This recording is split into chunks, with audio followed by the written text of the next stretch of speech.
Okay, hello and welcome everyone. So in this video, I'm going to do a review session for intermediate micro for final exam.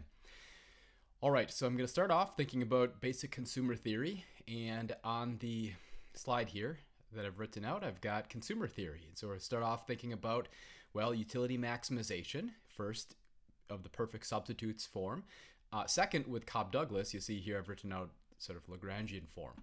All right, so first off, remember when we're doing utility maximization, what the consumer is trying to do is do the best they can given the circumstances. They've got some objective function, some utility, and then they got some constraint, right? So they're trying to maximize utility subject to some constraint. Now, I haven't actually written out the budget constraint, but we know what it's going to be.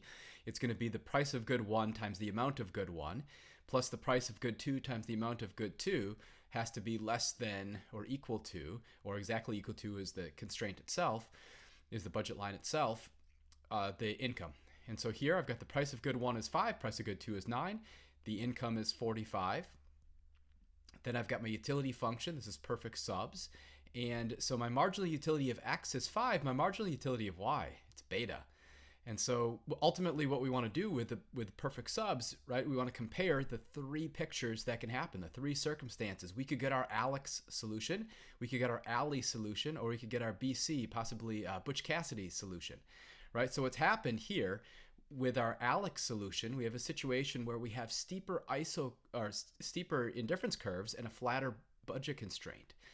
For our Ali solution, we have a flatter indifference curve, a steeper budget constraint, and then for our BC solution, this is where we have coincident indifference curves with our budget constraint. And so here's our budget constraint, and then here's in squiggly is the one indifference curve that lays exactly on top, coincident with that budget constraint. Right, what's happened is the indifference curves, the slope of the indifference curve is given by our marginal rate of substitution. And our slope of our budget constraint is given by our price ratio. Our price ratio is just P1 divided by P2, or PX divided by PY. Here I realize I've kind of used both notation. Here I've got P1 and P2. Everywhere else I've got X and Y. So this is obviously going to be price of good X. This is going to be price of good Y. And anyway, what we want to do is we want to compare, and ultimately what we're interested in is where is the highest indifference curve crossing the budget constraint. So here, our Alex solution, the reason why the consumer buys all X is because among the range of the bundles that are affordable, that are exactly affordable, that exactly exhaust the budget, right? Maximally, they could buy 5 units of good Y or 9 units of good X. How do I know? Well, if I exhaust my budget on good Y, right, this is going to be 45 divided by the price of good Y is 9, 45 divided by 9 is 5, or 45 divided by the price of good X is price of good X was 5 is 9, right? So the range of bundles I can afford are on this line, my budget constraint, but the most preferred one is going to correspond to the highest indifference curve. Remember, for utility maximization, the better bundles with our preferences are typically going to be up to the northeast, right? So this is the situation where New York City is better than Los Angeles. Although I always say that I like the Southwest, I like Arizona best. Anyway, so in this situation, the highest indifference curve, where we have a flatter indifference curves relative to our budget constraint, the highest indifference curve crosses on the vertical axis. This is our Ali solution, consume all Y, because the bundle that has only good Y is going to maximize the consumer's utility. And then here, if they have the exact same slope, then it actually doesn't matter it doesn't matter which bundle along this budget constraint the consumer buys. They're all going to be equally good as long as we're on the budget constraint. Now, I've kind of dressed this up in the context of an interesting problem, which is that I've given us the marginal utility of X is 5. That's just the partial derivative of this utility function with respect to X is 5. The partial derivative of this thing with respect to Y is beta.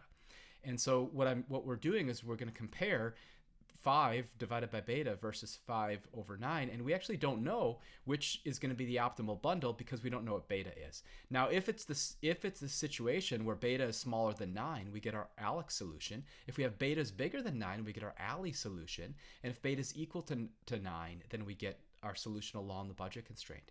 Here's why we know this. Well, the steeper indifference curve, the flatter budget constraint, is our Alex solution. This happens exactly when the MRS is bigger than the price ratio.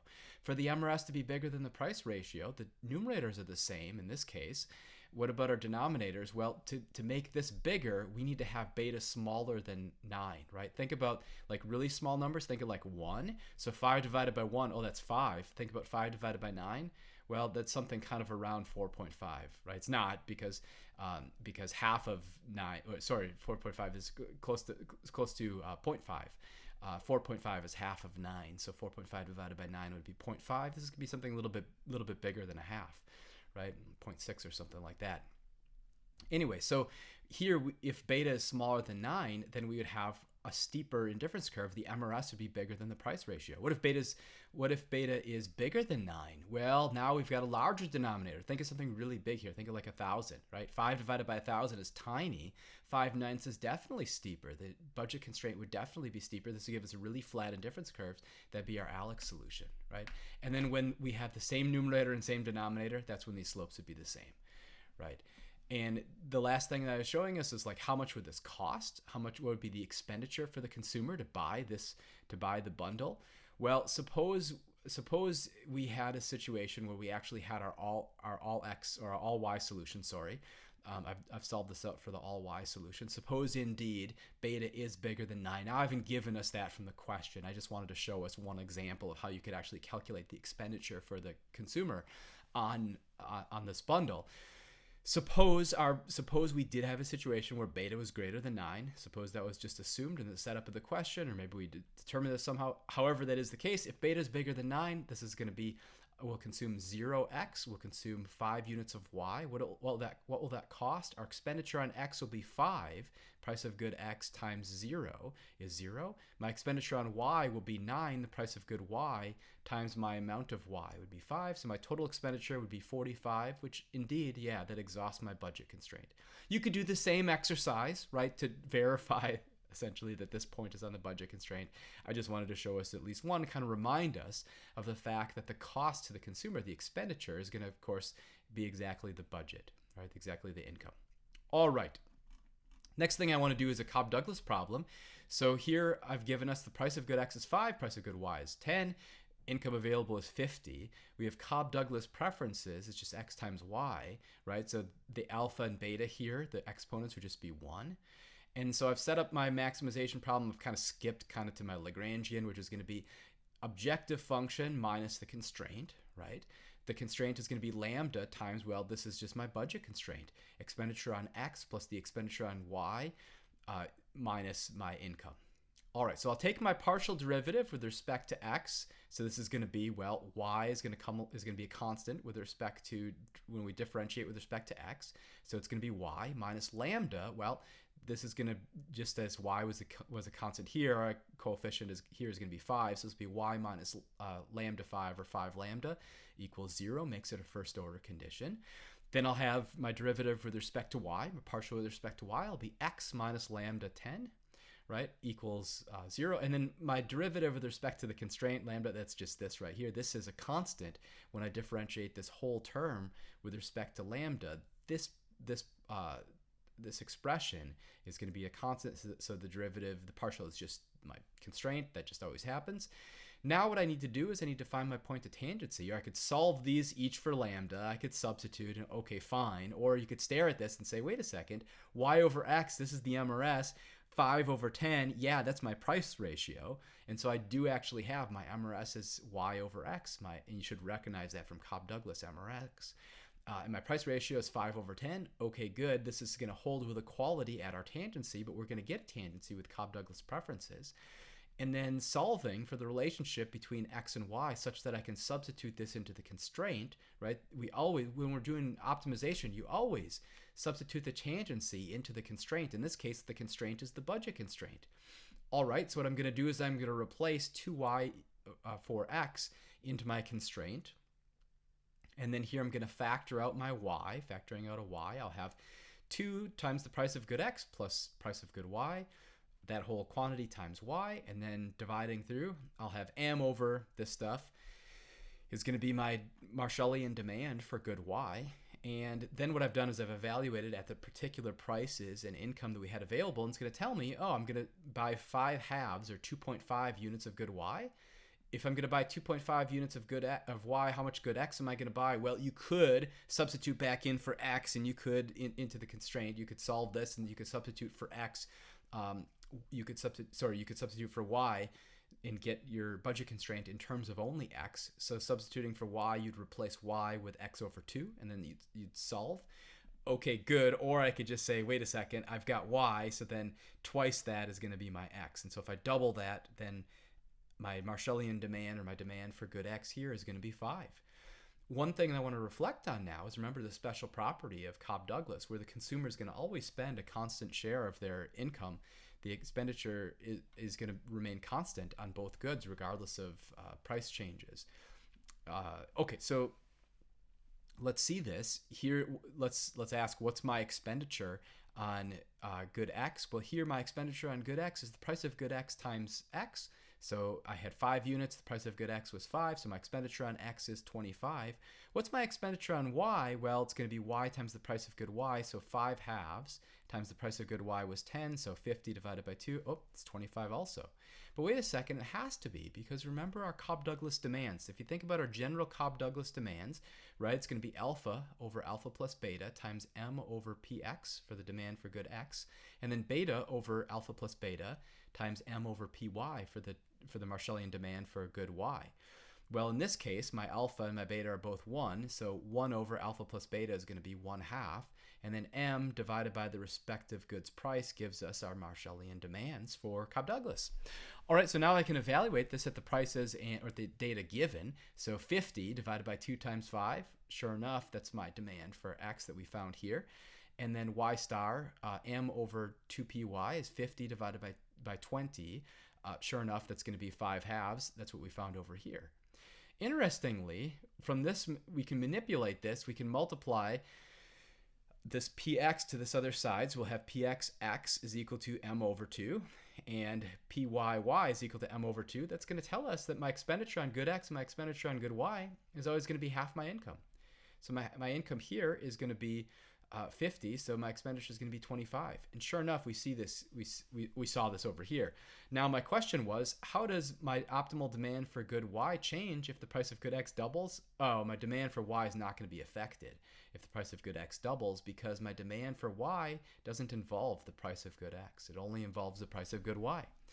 And so what happens? But then I've shown us, so the lower one shows what happens to Y, nothing. The top one shows what happens to X, right? If the price of good X doubles, well, we can look and see what's going to happen. We're going to buy less, right? Sure enough, we're only going to buy 5 halves units of good X. Well, how does this affect my expenditure? Doesn't, right? So XPX is my expenditure on good X. If I buy 5 halves units of good X at the price of 10, right, my expenditure is going to be 50 divided by 2, 25. Same as it was before, right? That's that kind of cool property of Cobb-Douglas. All right, so let me move on and talk about some questions from producer theory. So the first thing, I want to talk about a cost minimization problem. So suppose I ask the lowest cost to produce an output of 800 units given this production technology, recognize that as Cobb-Douglas, where the factor price for input 1 is 20, the factor price for good 2 is 40. I'll set up my Lagrangian, so I'm going to minimize by selecting the optimal amount of input 1, optimal amount of input 2. Here's my expenditure on input 1, my expenditure on input 2. This is what I'm trying to minimize. This is my objective. My constraint is trying to make 800 units given this production technology. All right, so if we take our partial derivatives and get my first order conditions, it's going to be omega 1 minus lambda x2 is equal to 0, and then omega 2 minus lambda x1 is equal to 0 for the exact same reason as it was before with my Cobb-Douglas. The only difference is now the functional portion is on the right side, kind of attached to the lambda, and the factor price portion is on the left side. Even so, we're going to end up getting kind of a familiar tangency condition. Omega 1 over omega 2 is going to be equal to x2 over x1 at the optimum. Here, my factor price for good 1 was 20. My factor price for good 2 is 40. And so I've got this kind of similar relationship as we had before. x1 is going to be equal to 2x2, I'm going to evaluate this by plugging this into my constraint. Now, you might be tempted to say, oh, I'm going to plug this into this stuff because this looks like a budget constraint. No, no, no. Here, this is a cost minimization problem. This is the objective. The objective of the cost minimization problem is to minimize costs. So this is the cost. Where's my constraint? Well, it's doing this given this production technology. It's being bound to produce 800 units given the constraint of having this production technology. So this is the constraint, right? And you can see this how I've set this up. It's always objective on the left, right-hand side with a lambda as the constraint. Anyway, I'm going to evaluate my constraint at this optimal relationship. So I'll have replaced x1 with 2x2, so 2x2 squared is equal to 800. Dividing through, I'll have x2 squared is 400, or x2, the amount of factor 2 is going to be 20. Well, if the amount of factor 2 is 20, then the amount of factor 1 is going to be 40, right? And then what's this going to cost to produce those 800 units? Well, my expenditure is going to be 20 times 40 is, and then it's going to be 40 times 20, right? So that's what this is doing here. And so my total expenditure, my total cost is going to be 1,600 associated with producing those 800 units of output, given these prices and given this production technology. Now here's a short diversion. Suppose this is a short run problem. Suppose our amount of our amount of factor 2 is fixed at 10. Well, if the amount of factor 2 is fixed at 10 and we still have to produce 800 units given this production technology, there's only one way that can happen. And so I'm going to take my production technology, I'm going to impose the fact that x2 is 10. So I'm going to have 10x1 has to equal 800. All right, well, there's one way that happens using 80 units of x1. Can this be optimal? In the short run only, right? So what's going to be my cost? Well, it's going to be 20 times those 80 units of input 1 plus omega 2, which is 40 times those 10 units of factor 2 that we were forced to use. So it's going to be 1,600 plus 400. Oh, it's going to be 2,000. Of course, it's going to be higher, right? The short run version, yeah, this is optimal in the short run. I mean, we solved this is, definitely this is what you're going to want to do if you're required to produce 800 units given this production technology and those prices, and this is my short run requirement of good 2. However, in the long run, when I'm able to choose something other than 10, sure enough, I use 20 units of good 2, input 2. All right. Now let's talk about profit maximization. So suppose we're doing short run profit maximization. Here's my production technology. It's going to be two factors, factor X and factor Y. The price of the output is going to be 20. The price of factor X, I used omega 1, is going to be 10. The price of factor 2, factor Y, is going to be 5. Suppose we're using 1 unit of Y, a factor 2, right? What's going to be the optimal amount of factor X, so X1. So, all right, I'm going to write out my profit function. It's going to be the output price times my production technology minus the expenditure on factor 1 and factor 2. So 10X, this is going to be 10 times the amount of good X, or X1, and this is going to be 5 times the amount of good 2, or Y, so it's going to be 5 here. And then remember how these things work. It's going to, ultimately our tendency or our optimal condition is going to be where PMP1 is equal to omega 1, where the output price times the marginal product of the factor is equal to that factor's input, the input price. So we have 20 times the marginal product minus the factor price. All right, 20 was the output. This is the P part. My MP, what's the marginal product? Well, the marginal product is the derivative of the production technology with respect to that factor. So it's going to be 1/2 X to the minus 1/2. That's this times the output price equals, or in this case, when I've made my first order condition, it's going to be minus my factor price of 10. And then solving, sure enough, PMP1 is equal to omega 1. Well, this 20, this 10, I'm going to divide through. That's where I got this half from, right? Divide both sides by 20. This is going to be 1/2. And then this half was from here, from the derivative, right? Bring the 1/2 down, reduce the power exponent by 1. Okay, good. Cancel my halves, and then my optimal amount of factor 1 is, or factor X, input 1, input X is going to be 1. What's going to be the associated profit? Well, let's evaluate my profit expression using 1 unit of the input. Okay, so it's going to be 1 plus 1 is 2, right? Because we're required, this is a short run, we're required to use 2 units of my Y good, or my factor 2. All right, so it's going to be 2 times 20 is 40 minus the expenditure on input 1 was 10, expenditure on input 2 was 5, so it's going to be 20 or 40 minus 15. It's 25. So my profit will be 25. All right, so let's move to some interesting price discrimination problems. So here's a third degree price discrimination problem. Suppose we have two markets, two segments of the market, and the marginal cost is 20 to serve either market.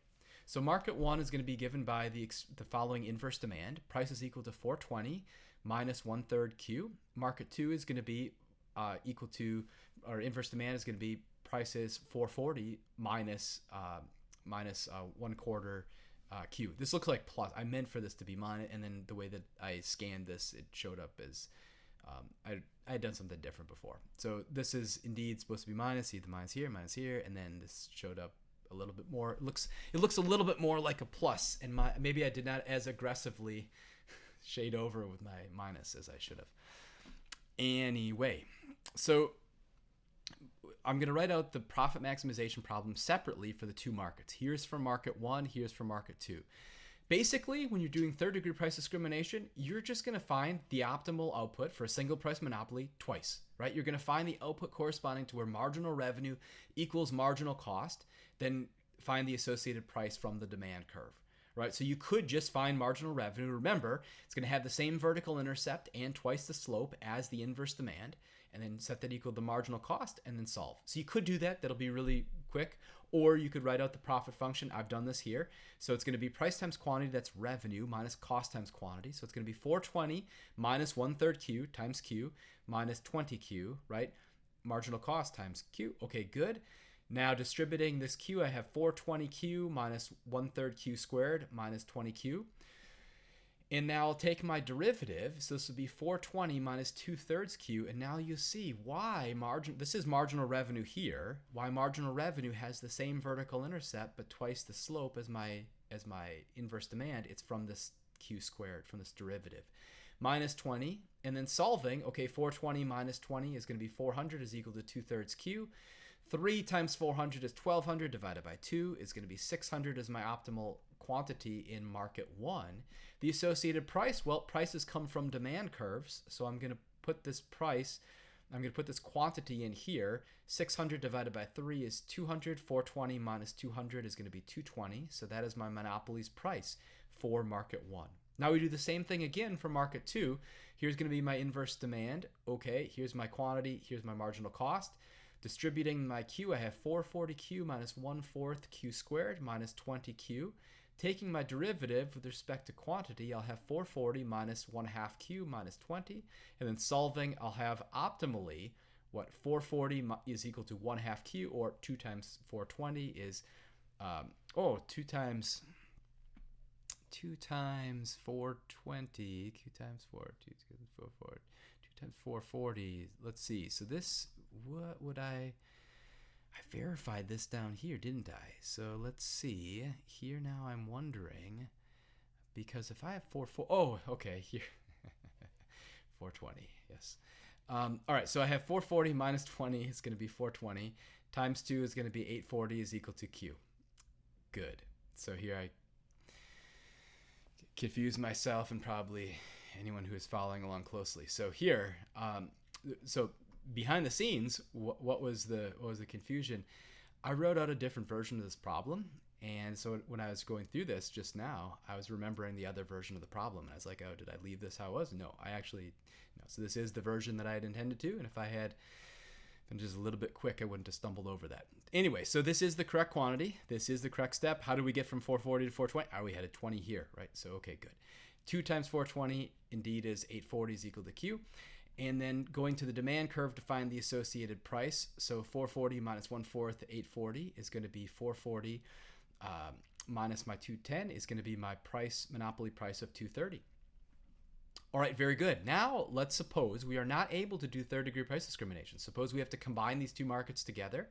What's going to be the optimal quantity and price? Well, you know the optimal quantity already, don't you? Because we have linear demands. So the optimal quantity when we pool these two segments of the market together must be 600 plus 840, right? The optimal quantity is going to be 1440. So we know that without any further work. we're actually going to do the work, demonstrate it, and then find the associated price. But what I'll do is I'm going to get my demands. So here's my inverse demands. I'm going to get my demands, sum up the demands. So this was 1260 minus 3p plus 1760 minus 4p gives me 3020 minus 7p is my quantity. Solving my overall inverse demand is going to be 320 over 7 minus 1/7 q. All right, so let's get the marginal revenue. Same vertical intercept, twice the slope is going to be 3020 over 7 minus 2/7 q is equal to my marginal cost. And then solving, that's where I got the 1440 quantity. Prices come from demand curves, so I've got to put this quantity into this demand curve to find the associated price. I've done that here. 320 over 7 minus 1440 over 7. If you take 320 minus 1440, that's 1580 divided by 7 is my 225.71. All right, so now I'm going to ask, with third degree price discrimination, we expect we're going to be giving a discount to the more elastic demanders and raising the price, charging a premium to the more inelastic demanders. Does that happen here? So I'm going to look at the inverse demand curves and I'm like, wait a second, this one right here is actually slightly steeper, right? My inverse demand, they both have the same, they have similar vertical intercepts, but this one right here has a slightly steeper, 1/3 is slightly steeper than 1/4 for our slope. And so we'd expect actually this one, the one that's slightly steeper, should actually pay a higher price. That's not happening, right? Relative, so they're actually, the demand group was, or the overall demand was 225, so they're actually getting a discount. What about these guys? They're actually paying a premium. That seems a little bit counterintuitive. So let's actually verify the elasticity at the point and see if that's working. So what I'm going to do is I'm going to take my definition of elasticity. Price elasticity of demand is the percentage change in quantity divided by the percentage change in price. The calculus version of this formula is dq/dp times p over q. This looks like we have 4 things to enter. No, we have 3. dq/dp is a slope, namely the slope of the demand curve, right? Take the derivative with respect to price, it's -3. Take the derivative with respect to price here, it's -4, right? dq/dp is the slope. And then price over quantity, that's a point. That's this quantity, that's this price. So 220 divided by 600 times the slope is an elasticity of 1.1. And over here, my elasticity is going to be -1.09, right? So this one's actually going to be slightly more inelastic. So we'll charge a higher price for them. This one's actually going to be slightly less elastic. We'll give a discount to them, right? In both cases, yeah, in absolute value, the elasticity is bigger than 1, so they're both on the elastic portion of the demand curve. That has to be the case because we have a monopoly. Monopoly is not going to produce on the inelastic portion of the demand curve. However, what third degree price discrimination is asking us to do is to give a relative discount to the more elastic demanding group and to charge a higher price to the slightly more inelastic demand group as measured relative to the price that you'd be charging, namely 225, if you were to pool the demands together. Why would you pool the demands together? Suppose I'm not able to distinguish between market 1 and market 2, between children and adults for example. All right, so the next case, I want to think about a situation where I have the ability to sell 2 different versions of the same product, 2 different types of consumers. So this is a second degree price discrimination problem, right? This next one is going to be a second degree price discrimination problem. I realize actually, so I did this kind of the way, this is like the behind the scenes look. This one is second degree price discrimination. That's what this one's going to be.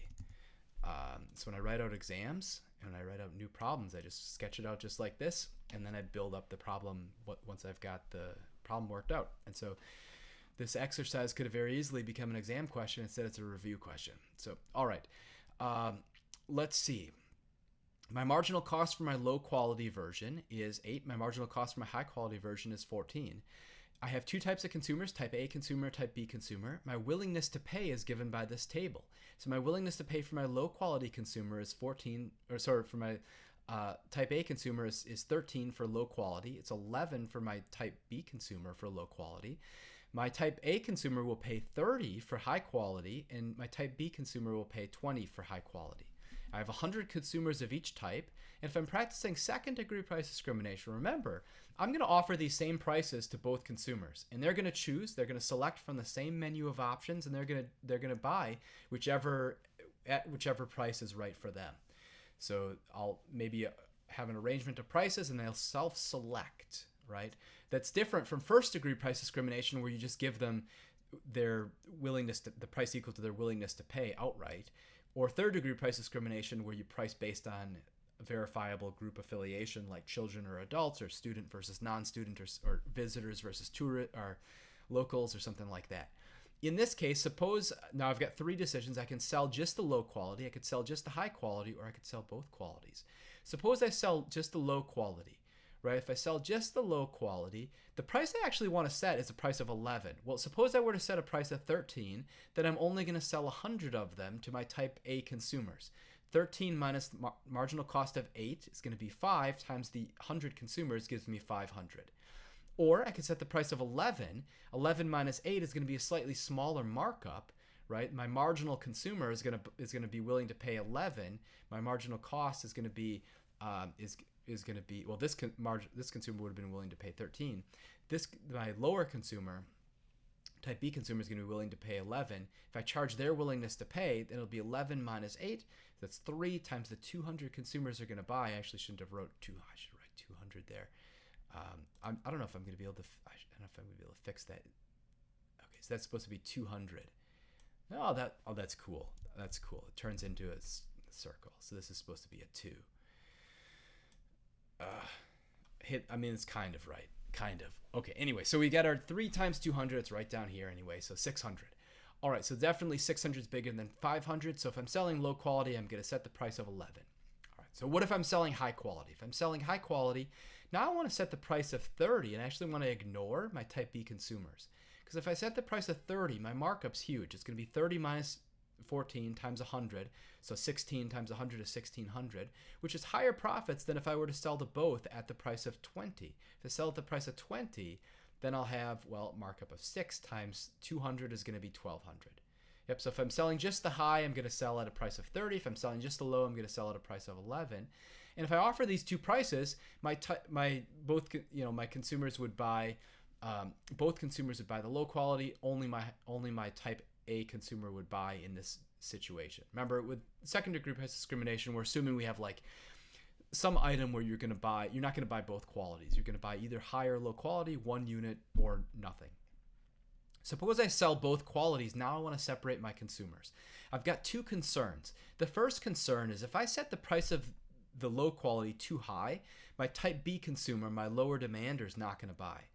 The other problem is if I set the price of the high quality too high, now my type A consumer might feign being a low demander, right? My type A consumer might pretend that they're type B consumer, and they might just buy low quality. This looks like 10. I mean LO.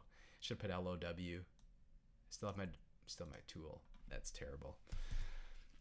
So the two problems are, if you set the low quality price too high, your type B consumer might not buy. If you set the high quality price too high, your more intense demander might buy the lower version. So the real world parallel would be like software. So there's different versions of software. There's like business grade, and then there's like for home users. What you don't want to have happen is you don't want the price of the business grade software to be so high that some small businesses just end up using the home version. All right, so with these concerns in mind, what are the prices I'm going to set? Well, I'm going to set the price of the low quality at 11 and the price of the high quality at 28. You're like, where'd 28 come from? That's random? No, it's not. So we want 28 because that's going to give consumer surplus to my type B consumer such that they'd actually favor buying the high quality. So what do I mean? Well, let's look at this more deeply. So first off, okay, yeah, profits are going to rise. It's going to be 1,700 because it's going to be 11 minus 8 is going to be 3 times 100 is 300 selling to my type B consumers. And then I'm going to have 28 minus 14 is 14 times 100 is 1,400. So profits of 1,700 if I follow this advice. Now answering the question of why not set the price of the high quality equal to 30. Well, the problem is the consumer surplus for my A group, if the price is 30, is 0, right? Their willingness to pay was 30. If I charge them 30, their consumer surplus is 0. That's fine here if I'm only selling high quality.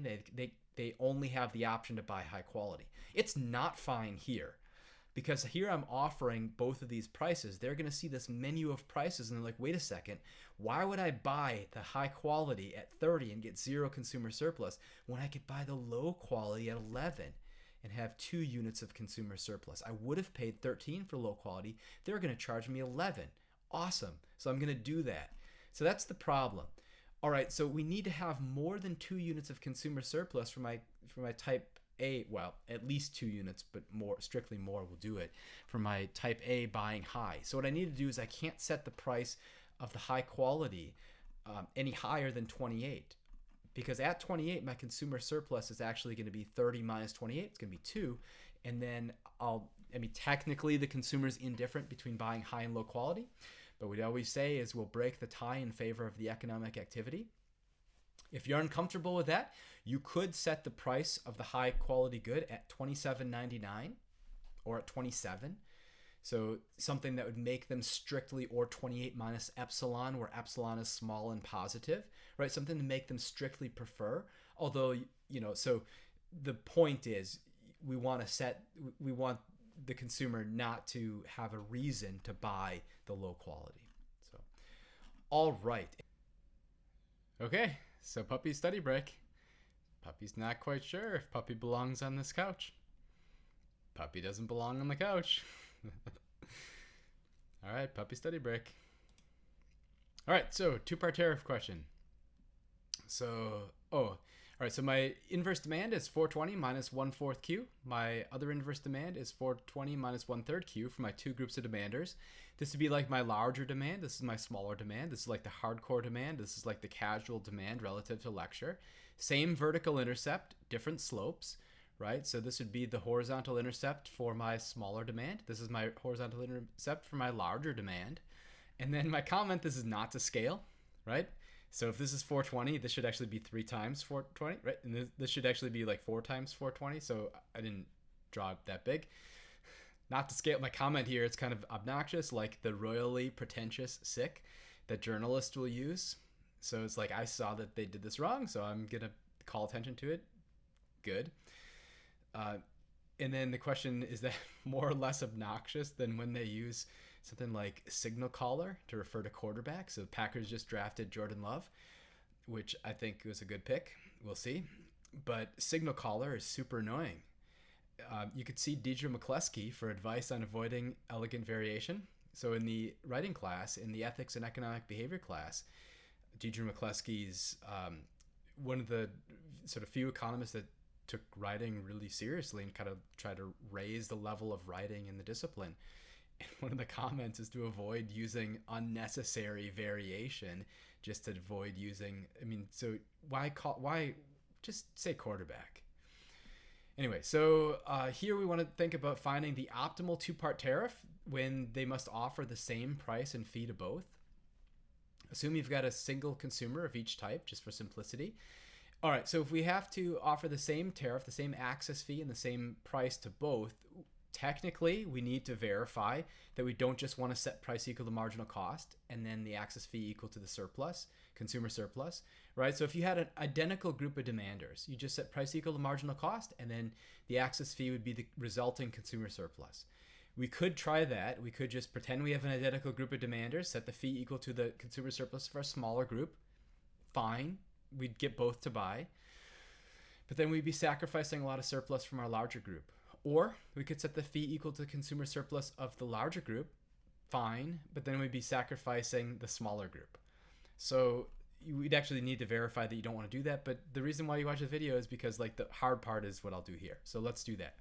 So suppose we have one consumer of each type. What we want to do is we want to say, all right, well, let's set a fee that's going to kind of give us the best of both worlds. Let's try to capture kind of a large amount from both groups, and then realizing that we're not going to be able to capture as much of the surplus from the larger group as we would like to, let's try to make some back by setting a price higher than marginal cost. So we'll have actually some per unit profits in this case.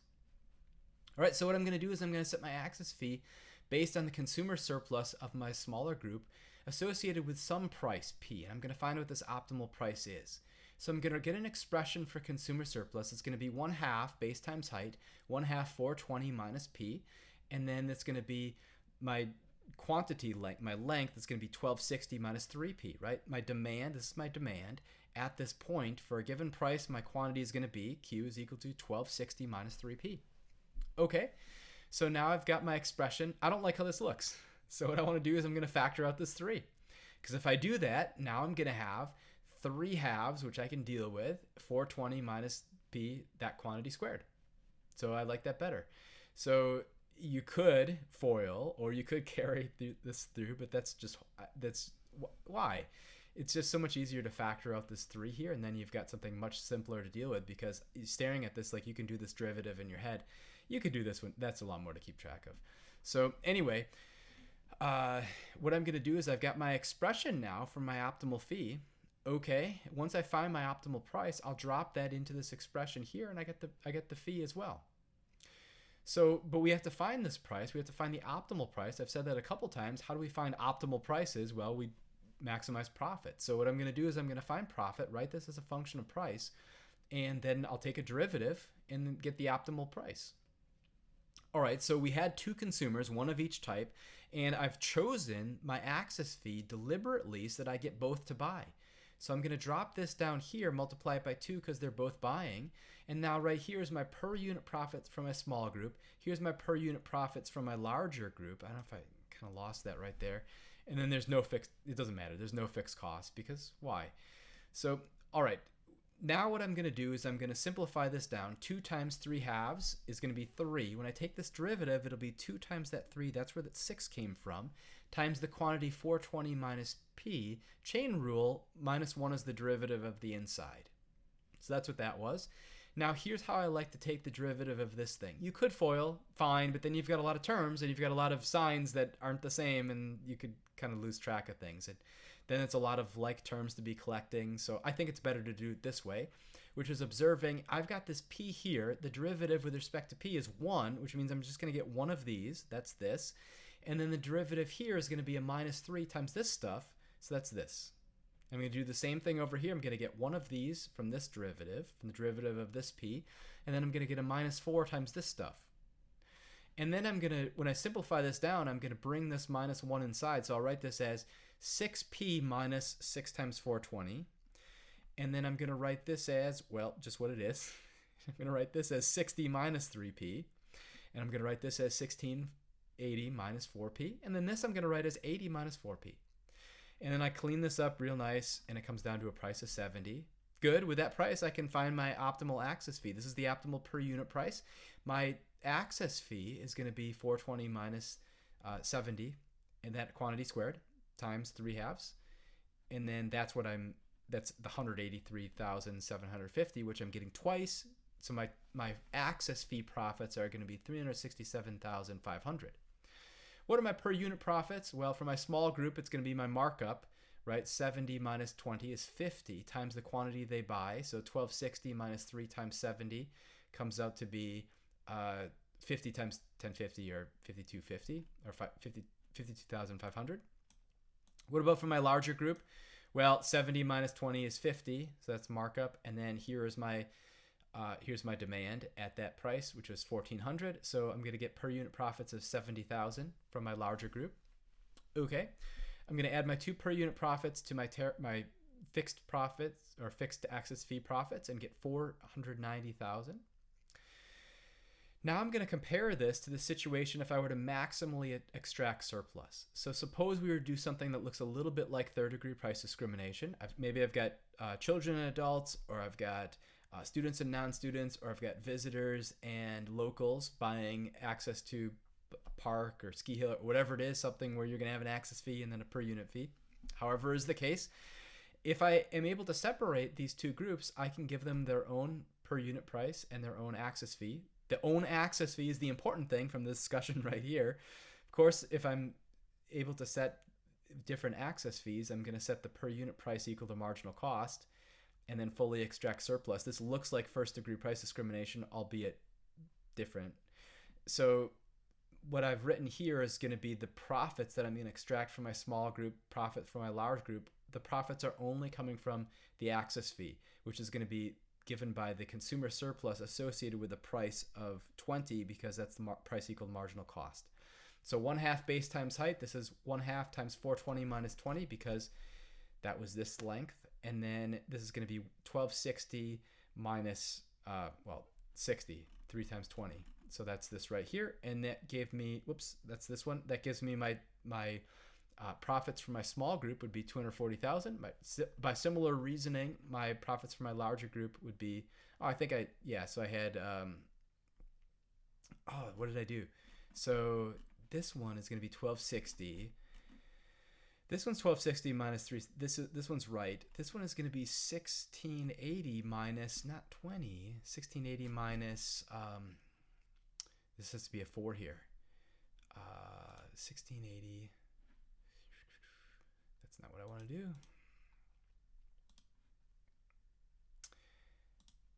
1680. That's right. Okay, so let's just redo this. I don't have to do things again. So let's write this as 1/2. Whoops, 1/3. 1/2. 420 minus 20. That was just the vertical height. And then it's going to be 1680 minus 80. 1680 minus 80, because my demand was going to be 1680 minus 4 times 20, and the 20 was 4 times 2 is 80. So this is going to end up being what, 400.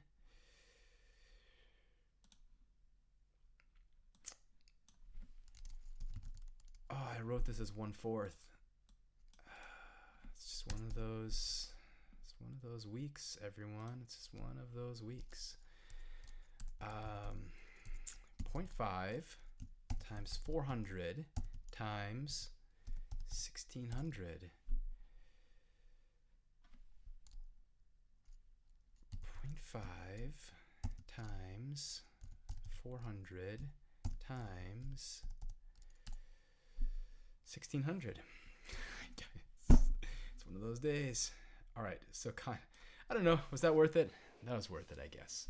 All right, so we'll add this and that, and now this one's going to be wrong. This is going to be this plus 240, 560. So this profit versus this profit. So why is it bigger? Well, if you're able to isolate the two groups and set price equal to marginal cost, and then treating the individual groups as identical homogeneous demanders, then you can fully extract the consumer surplus associated with marginal cost pricing. And that's going to be the entire area under the curve, which is all the surplus in the market, which looks like the first degree price discrimination situation, like I mentioned, albeit different logic. So, all right, here's our cute puppy. Puppy study break. That'll make me feel better. There we go. Cute puppy study break.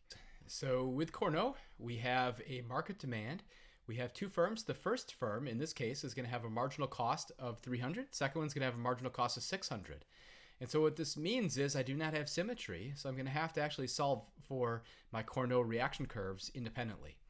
So the first case, I'm going to write out my profit function for Cournot. It's going to be 2400 minus 3Q1 minus 3Q2 minus my marginal cost for firm 1. Okay.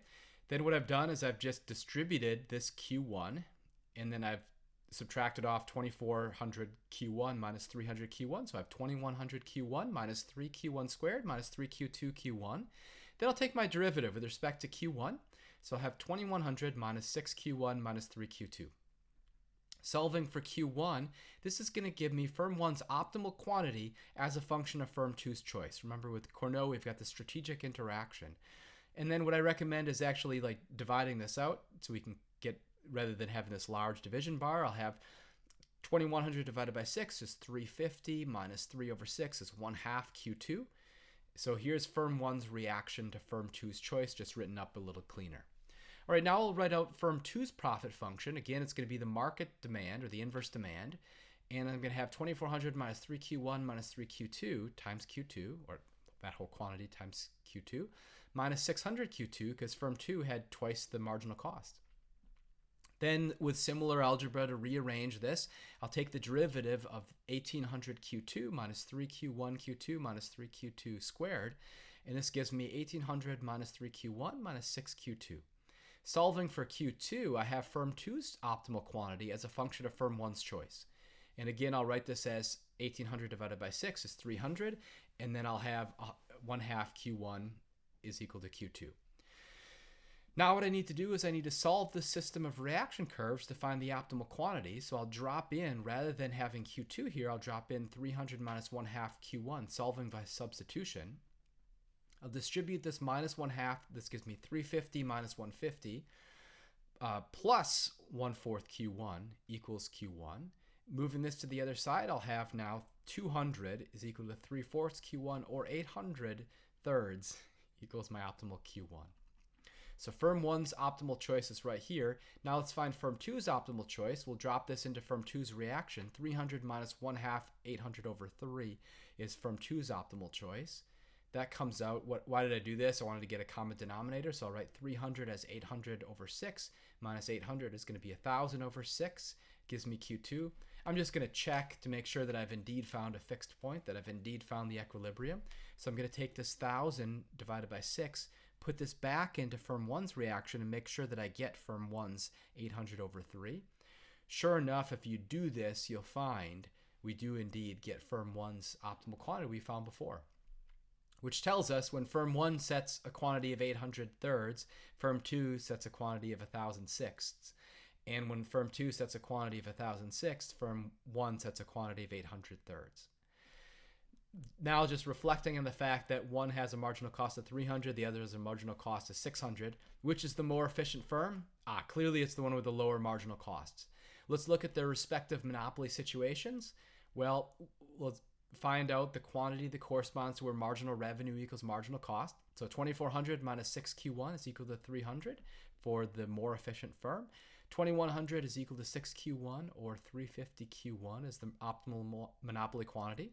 Prices come from demand curves, so I'll plug this into the inverse demand, and I'll find the optimal monopoly's price. 1350 minus the marginal cost of 300 times the quantity gives me profits of 367,500. What about for the other monopoly? Well, all right, so their monopoly problem is going to be the market demand, and then the marginal revenue. 2400 minus 6Q1 is equal to 600. Solving, we find their monopoly quantity is 300. And then prices come from demand curves. The associated price is going to be, for a quantity 300, is going to be a price of 1500. And then my monopoly profits are going to be 270,000. So first off, my market demand was 2400 minus 3Q for a monopoly. Marginal revenue is going to have the same vertical intercept but twice the slope. This is not the market demand or the inverse demand. This is the marginal revenue. Indeed, this is the marginal revenue here as well. All right, so my observation, though, this is interesting. We have a higher price. We have a lower quantity. And matter of fact, what's ended up happening, so let's see, it's better for both consumers and firms for the lower cost, for the more efficient monopoly to serve rather than the one with higher costs, right? So what's happened when suppose the monopoly is the more efficient firm. Indeed, this is more efficient from the standpoint of consumers and producers, right? So we end up getting a larger quantity and we end up getting a higher price, or sorry, a lower price with my more efficient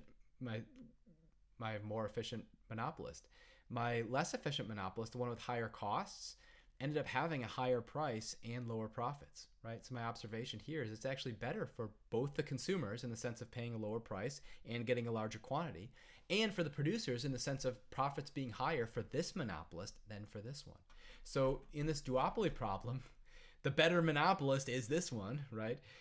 Matter of fact, you wouldn't want firm 2 to be the monopolist if you're a consumer, or if you're I guess an investor or whatever.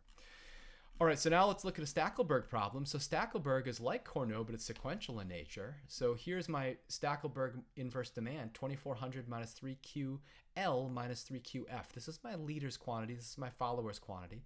I'm going to assume marginal cost of 300 for both. Well, what we want to do first is find our follower's reaction curve, because we've got to drop this into our leader's profit. So first what I'm going to do is I'm going to start, this is like backward induction. I'm going to go to the back of the game, back of the situation, and I'm going to have my followers profit. It's going to be inverse demand at this given quantity. Well, this is price times quantity minus 300 QF is the cost portion. So this is revenue minus cost. And then when I take the derivative, it's marginal revenue minus marginal cost. Anyway, so cleaning this up, this is just, so far this looks like Cournot. And so this ends up being QF is going to be 2100 over 6, and then 3/2 QL, 350 minus 1/2 QL. So my followers' optimal function, or optimal quantity as a function of the leader's quantity, is going to be given by this reaction curve. By symmetry, we have our leader's reaction curve to the follower, but we have a problem. This isn't going to work directly. So maybe I shouldn't have said this, because what we actually need is we need our leader's choice, realizing that the follower is reacting to the leader. And so actually, I regret. I was going to say something separate here about, I was going to draw some parallels with Cournot here, but I actually don't want to do this, because if I leave this here, that's confusing. So we actually can't use this. What we need to do is ultimately see what the leader's how the leader's gonna respond, or gonna choose, knowing the follower is gonna respond. And so what we do is we write out our leader's profit maximization problem. It looks just like the followers, except the leader knows that the follower's quantity is a function, namely it's this function. And so rather than QF, I've put in 350 minus 1/2 QL, recognizing that my follower is responding to what the leader sets. All right, so this looks scary at first, but it's going to clean up really nicely. So it's a lot of algebra just to kind of distribute some stuff. So it's going to be 2400 QL minus 3 QL squared minus, well, this is a 3 times 350 is a minus 1050. And then this is a minus, becomes a plus 3/2 QL squared. And then this is just our 300 QL. All right, so then cleaning up, it's going to be 2400 QL minus 1050 QL. Okay, it's going to be 1050 QL. And then over here, we're going to end up having, and then we had a minus 300 QL. And then over here, we're going to have a minus 3/2 QL. Okay, now we'll finally take a derivative, and I'll get 1050 minus 3 QL. And sure enough, my optimal leader quantity is going to be 350. My follower quantity, well, when the leader sets a quantity of 350, was my follower react, it's going to be 1/2 QL, or 350 minus 1/2 QL. My follower is going to set a quantity of 175. What are the profits going to be? Well, first we need the resulting prices. So 2400 minus 3 times 350 minus 3 times 175 gives us a price of 825. They have the same marginal cost, although one was a leader, one was a follower, so one has higher profits than the other. Okay. And now I can take this away. Whoops.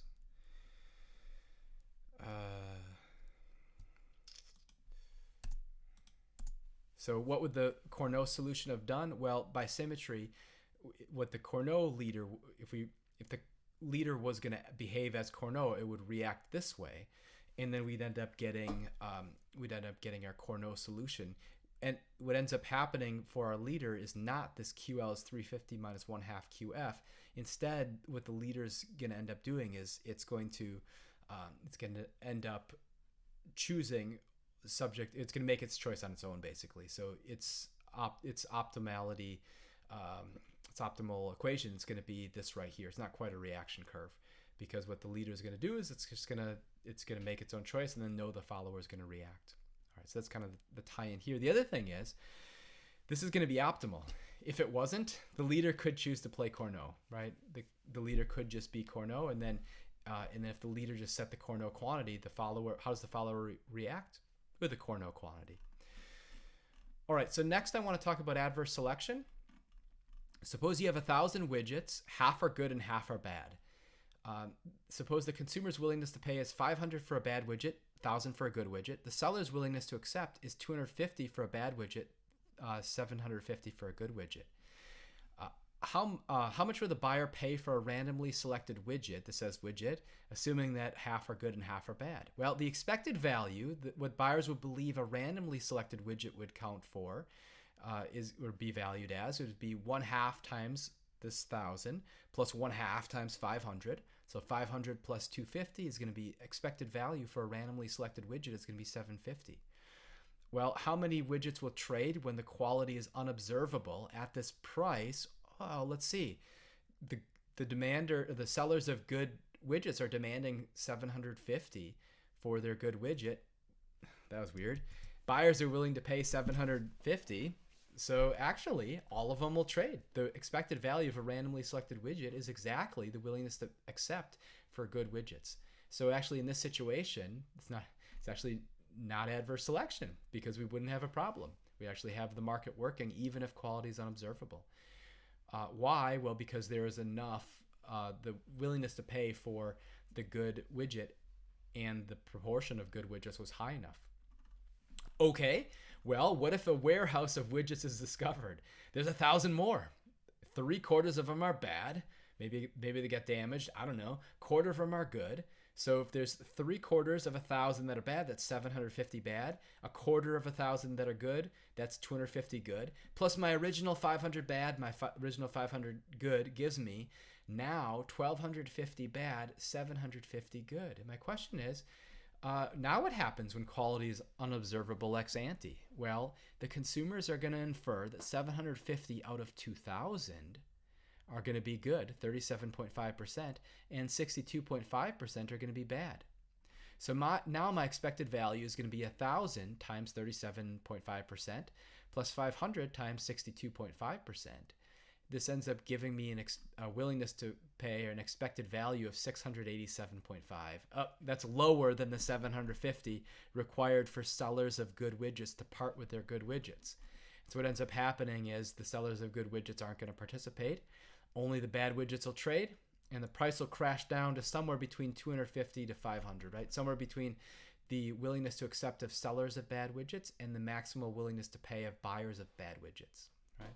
We don't know if the price is going to be 500 or if the price is going to be 250. Depends on relative bargaining power. All right, so the next thing I want to do is talk about, well, kind of the moral hazard example. So think about optimal contracts. Suppose we have a worker whose utility function is going to be given by, or the payoff function is going to be given by wage minus their psychic effort cost. Wage is going to be some fixed component A plus some variable component B times the amount of output they produce. Suppose there's a 1-to-1 relationship between their effort level and the output. Suppose the profits are going to be 56 times every quantity sold minus the wage, whatever that is. And suppose our worker has an outside option worth 25. And so if they don't come to agreement on a contract, they'll just take their outside option and they'll be paid 25 for whatever that was. Suppose our psychic effort cost is going to be 8 times this nice quadratic, 1/2 E squared minus E plus 1. First off, let's find the optimal effort for a fixed wage contract. So if wage is just A, there's no incentive pay.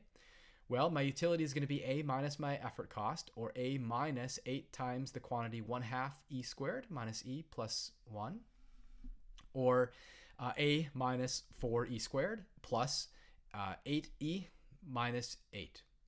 If I take this derivative, it's going to be, let's see, 8E, this is a minus, so minus 8E plus 8, whoops, this should just be 8. And then this ends up solving for an optimal effort level of 1. All right, if the effort level is going to be 1, what's going to be the actual wage? What's this A going to be? Well, we want the worker to be indifferent between working for us and not. So we need their utility to be equal to 25, equal to their reservation utility, their outside option. So 25 is going to be equal to A minus this nice quadratic, 8 times this stuff. Okay, well, what I've done is I've evaluated my psychic effort cost at an effort level of 1. If I do this, it's going to be 1/2 minus 1 is minus 1/2 plus 1 is 1/2 times 8 is 4. So I'm ending up getting A minus 4 is equal to 25, or A is equal to 29, telling us that we'd have to pay the worker 29 to be able to get them to work for us, because this effort level of 1 is going to cost them 4 units. So we have to compensate them. We have to give them 29 such that they'll accept the contract. All right, will we do this? What's going to be the resulting profit to the firm? Well, they're going to produce 1 unit of output. So revenue is going to be 56 minus, it's going to cost us 29. So 56 minus 29 gives us profits of 27. given that this was the outside option utility level for our worker. All right, now let's find the full incentive contract where we give the worker the full returns to their efforts. So we'll use this B. We got to find what B is. Well, first off, if we're going to give them the full incentive contract, the full returns to their effort, we have to take d pi dE, that's 56 obviously, and that's going to be B. So B is equal to 56, and then the worker's utility is going to be A plus 56E minus the psychic effort cost. Now I'll take the derivative and I'll find the optimal effort level. It's going to be 56 minus 8E plus 8, or solving, the optimal effort level is going to be 8. So when the worker gets the full returns to their efforts, they're going to set an effort level of 8, which tells us they were really underperforming when their effort was invariant to compensation. So that's the evidence for moral hazard, that they're only setting an effort level of 1 when, if they get the full returns to their effort, they set an effort level of 8. All right, now let's find the fixed component. Well, the fixed component, we have to keep them indifferent between taking this offer and not. They'd get 25 if they don't accept our offer, so I'll set 25 is equal to the fixed component plus the incentive pay minus the psychic effort cost, evaluated at the effort level of 8. So if we do this, it'll be 56 times 8 minus 8 times, well, 64 divided by 2 is 32, so 8 times 32, plus, let's see, 8 times 8 is 64, and then minus 8. All right, so solving out, we find the fixed component has to be minus 223, which tells us that they are paying us 223 for the privilege of working and then receiving this the full returns, the full commission for their sales. So this would be like, I don't know, it's like the car dealer example. There's some specialized equipment that they're borrowing, or whatever it is, like working with our capital, however you want to talk about it, but they're not literally necessarily giving a lump sum of $223 or 20 or whatever. You could think of a situation where they're sitting at a kiosk all summer or whatever, and they're contributing this much value whether or not somebody makes a sale. Anyway, what's going to be our profits? Our profits are going to be the 223, similar to the one in the lecture notes. All right, so that was two-part tariff. Good. Let's take a look at a bundling example. So remember, with bundling, the demands must be similar and negatively correlated. So suppose there's no marginal cost. We have two buyers, buyer A and buyer B. We have good 1, good 2, and then what I've done is I've summed up this is reservation price of buyer A for good 1, reservation price of buyer A for good 2, and then how much they pay for the bundle is just 10 plus 6 is 16. Buyer B for good 1, buyer B for good 2, how much they pay for the bundle is just 6 plus 8 is 14. Suppose we were to sell each separately. Now with bundling, this is different than second degree price discrimination. We have two distinct goods, both of which the consumer is in the market for buying. If we sell the goods separately, we could set the price of good 1 equal to 5, it's equal to 6. That's terrible. And we get 2 times 6 is equal to 12, versus we could set the price of good 1 equal to 10 and then only get it once. Well, we'd rather sell it twice at the price of 6 and get 12 than selling it once at the price of 10. What about the price of good 2? Well, we could set the price of good 2 at 6 and get that twice, so from both consumers, buyer A and buyer B, so that'll be a revenue of 12, versus, well, we could set the price of 8 and then only sell that once. So our total revenue, what we're going to end up doing is we're going to set the price of good 1 equal to the smaller of the two willingness to pay, and set the price of good 2 equal to the smaller of the two willingness to pay, and then our revenues are going to be 24. Versus if we were to sell at the larger or whatever, our revenues aren't going to be larger than 24. Suppose we sell the bundle. Well, we want to sell the bundle at the smaller of the two to be able to induce both to buy. If we sell the bundle for 16, we only get that once. But if we sell the bundle for 14, we'll get both buyer A and buyer B to buy the bundle. So it'll be 2 times 14 is the revenue is 28. So very similar to the one in the lecture video. But then I said bundling must involve similar demands, right, that are negatively correlated. Indeed, these are negatively correlated. We have buyer A prefers good 1, buyer B prefers or is willing to pay more for good 2 than buyer A. Well, suppose we still have negatively correlated preferences, but suppose we have a situation where the demands are very different though. So in this circumstance, buyer A is willing to pay 1,000 for good 1. And so how much are they willing to pay for the bundle? 1,006. How much is buyer B willing to pay? 6 and 8. So that for the bundle, it's 14. All right, we could sell separately. Like clearly, we're going to sell good 1 for 1,000 to buyer A and then just be done with it. Or we could set the smaller of the two. We could sell good 1 for 6 and get them both to buy. That'd be a bad idea because now our revenue is only 12. All right, so we're not going to do that. What are we going to sell good 2 for? Well, we'd rather sell good 2 at the price of 6, get both to buy, than at the price of 8. So we'll get that twice. So if we're selling separately, our revenue is going to be the 1,000 from selling good 1 only to buyer A, and then 12 from selling good 2 to both, right? What will the bundle be? Well, if you want to sell the bundle, we could sell the bundle at a price of 14 and get both to buy. Good. So now our revenue is 28. Or we could just set the bundle price of 1,006 and then only sell to buyer A. So that's good. That's better than the bundle that both buy. However, you don't want to do that, do you?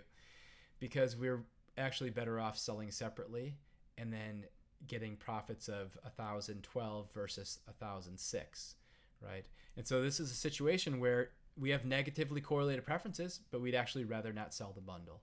So we'd rather price separately. The demands are negatively correlated, but they're too different, right?